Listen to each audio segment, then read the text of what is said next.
Episode 3372, Do You Nurture Potential or Dreams?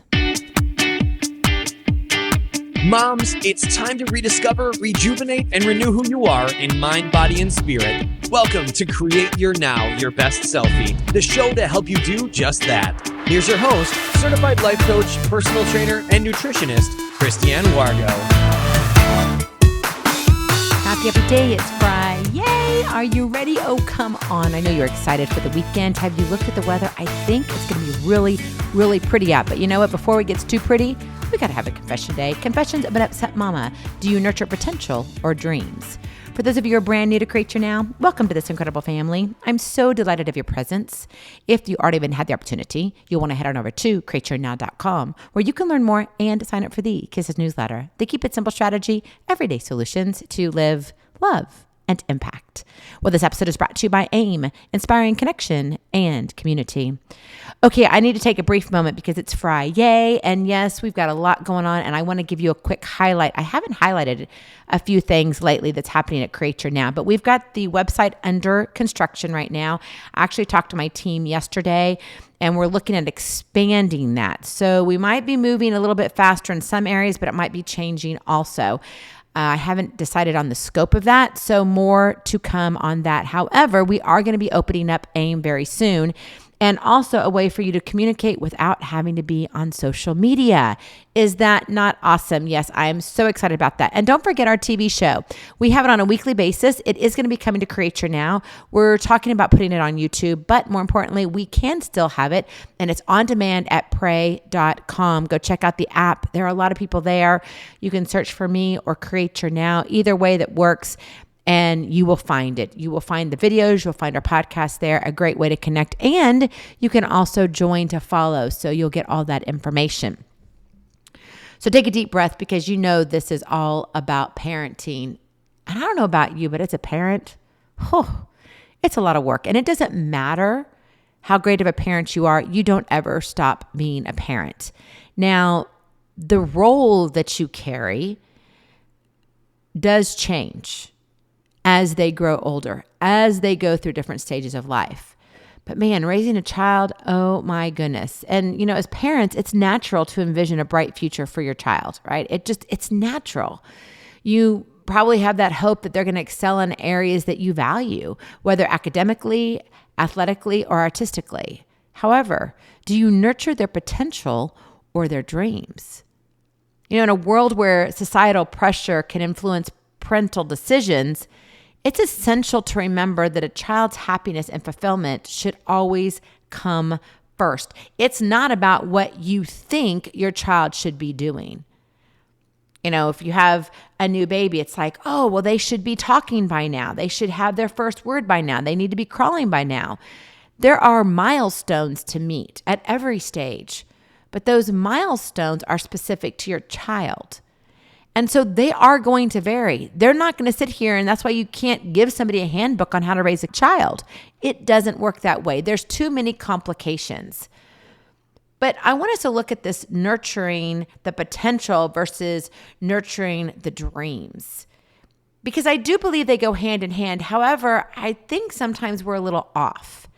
And when you look at the potential of a child, it involves recognizing and developing their inherent abilities, talents, and strengths.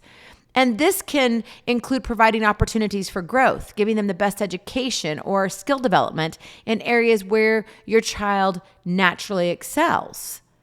However, it can encourage more of your desires regardless of what your child states. Some people will say, oh yeah, you're living vicariously through your child, meaning that you're pushing them because that's your dream, not theirs. And so you're reaching for potential. Oh, look, he's so tall. You're tall too, but you didn't make it to the NBA. Oh, but my son can. He's got the coordination. He's got the ability. He's got the drive. Or does he? Maybe you have the drive because you wanted to be in the NBA, but maybe he doesn't. On the other hand, supporting the child's own dreams entails encouraging and empowering them to pursue their passions, interests, and aspirations, even if they may differ from what you as the parent initially envisioned for them as a child. And it involves listening to their child's desires, understanding their goals, and providing them the necessary support and guidance to help them achieve their dreams. Now, I'm here to say, okay, when you nurture your child's potential, it's going to involve identifying areas of strength and talent, right, to foster that growth. But what about acknowledging their individuality and allowing them to explore their unique path to fulfillment? That is supporting and fostering their dreams. Now, both are valuable in shaping your child. They are, as they encompass a balance of encouragement, empowerment, and personalized support tailored to your child, right? Their needs and their aspirations. But you must always keep the interest of the child first. And unfortunately, a lot of times we're chasing potential. Oh, my child could be like this. They don't have any marks against them. And so I want to create this perfect life for them. I want to give them the perfect education, the perfect path to getting on the NFL, the perfect path to becoming the world's incredible dancer who goes and dances on Broadway, whatever it is.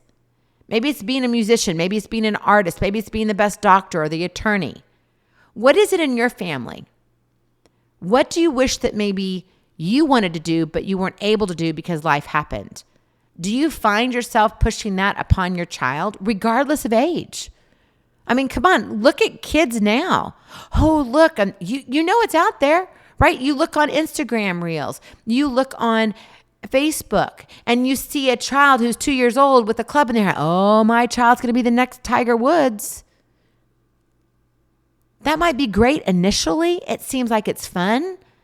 But where are you really bringing the attention to? To yourself? Because you think that you can raise this kid to be absolutely incredible. And I'm not saying you can't.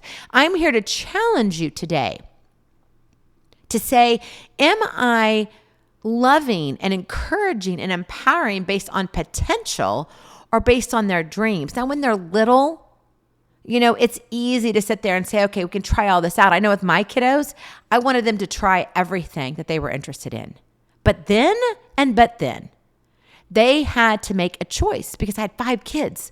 We can't have each of them doing 5 to 10 things. I wouldn't be breathing right now. I would be plumb exhausted, and I might be 6 feet under because of that. But I will say that they need to get that experience. But then the hard decisions, the hard cuts need to be made. And their talents and interests need to be able to shine through. And it's not where you're saying, oh, you can do this, man. Come on, just work a little bit harder. And maybe they're like, no, mom, no, dad, I really don't want to do this because this is not really what I want. And they're like, oh, yes, you do. You're so good at it. Maybe they want to be so good at it as a hobby, but not as their livelihood. Think about it. Dr. Med Meeker, she's a renowned pediatrician and author. We've actually interviewed her here at Create Your Now. She emphasizes the importance of guiding children toward their own passions and dreams. She says every child is unique with their own set of gifts and talents. It's crucial for parents to listen to their children, understand their aspirations, and support them wholeheartedly. This is about your child, not about you. If you're chasing potential, you're chasing you. Now, yes, at times, at the very beginning, you are looking at it going, oh, I can provide this for them, right? You can give them good food, hydration, a great place to sleep, a roof over their head. You can give them the best education for a toddler. But what happens when they're in elementary, middle school, high school, into college? Oh, wait, maybe they decide to become an entrepreneur instead and they don't want to go to college. What is wrong with that? Just raising a point. Does every child have to go to college because their parents did or because their parents didn't? Parenting expert Dr. Laura Markham says this: children thrive when they are allowed to explore their interest and pursue what brings them joy. Our role as parents is to provide guidance and encouragement, not to impose our own agenda. Do you have your own to-do list, your own agenda for your children? Now, I know we all have that. I'm telling you, I did. My firstborn, oh my goodness, incredible dancer. But as time went on, she was like, that's not going to be my forever, Mom. That's not really what I want. I'm like, okay. and things began to shift. She made that decision. But let me tell you, up until that point, when she was like, I want to do dance, I want to do hip hop, I want to do ballet, I want to do tap, I want to do point, she was in all of it. She even did competitive, both cheer and dance. And in it, yes, initially, we pushed her. Why? Coordination. It's important. Okay? Dancing is good. But then she began to push herself, and it was her drive. Our other daughter, interested in horses. In fact, we bought a horse for her at one point. But you know what? We ended up moving, and she quickly fell out of interest. It wasn't something she really wanted to pursue. She loved the idea of having a horse. It was fun, but then she discovered it was work. And she was like, nope, not for me, Mom. And so we sold her horse. What are you doing? How are you raising your kids? Are you doing it from your own to-do list, your own agenda, what you think is right for them? And to a degree at the beginning, you have to do that. But as they grow older, as they have the ability to voice their interests, their passions, you've got to be careful. You've got a guide to provide. That is your Kids to Keep It Simple strategy. You've got to guide to provide. If we are always chasing what we think is going to be good for the kiddos, when will we ever see the truth as to what is good for the children? You know, our eyes and ears need to be open so our heart can see what inspires our children to be. Who is your child becoming? Is that child becoming someone who you said they need to do this, and this? Have you planned out their college already and they're only in elementary school? Do you have them set up to go to Harvard? I mean, that's great if they want to go there, but what if they don't want to? What if they want to go to a community college and get a certification? What if they want to be an apprentice and they want to go to a trade school? That's totally different than Harvard. Both, though, are very needed in our world today. So what is it for you? How are you supporting and guiding your child, right? You've got a guide to provide. So what does it look like in the real world, in real life? Number one, if you want a guide to provide, you have to listen actively. Take the time to engage in meaningful conversations with your child. Encourage them to share their thoughts, dreams, and aspirations. Because when you do that, you're going to gain insights into what truly matters to them by actively listening. Don't impose. I just caught myself a couple days ago, okay? All of my children are now grown adults. Now, do they know what they're doing now, really? No, some of them are still trying to find their way. But I caught myself trying to push my child in a direction. I thought, whoa, Christiane, hands off. Like, you need to come at it from a different perspective. That's probably why we're talking about potential versus dreams. Don't make the assumption for them. Listen actively. Lean in. Shut your mouth and hear their words. Don't put words in their mouth or even on their hearts. Number two, provide freedom. Offer your child the freedom to explore different interests and hobbies. Like I said earlier, when my kiddos are young, man, I want them to see the world. I want them to experience anything and everything. But as they grow older, they're going to have to change some things because you can't do everything. You literally cannot.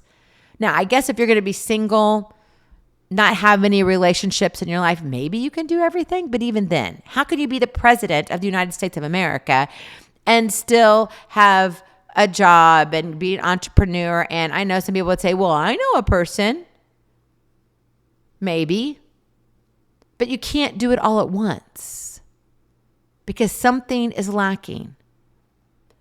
But what you can do is provide that freedom, that opportunity, that space to say, what do you like? What do you want to do? So instead of imposing rigid expectations, allow your children to discover what truly resonates with their heart, not yours. It's great if you want to go to the NBA. Man, you know what? If I could just be so real with you here. If I was born now and growing up, which, oh dear, I don't know that I really want to do that again because I like where I am now and I've enjoyed my seasons of life. But let me tell you this. I probably would have loved to have been a ref in the NFL. I absolutely, positively love football. Now, I don't know if I would love it enough to really stick that way, but I think if I was growing up and because of how I grew up, now granted, everything would change, which means I probably would have different parents, right?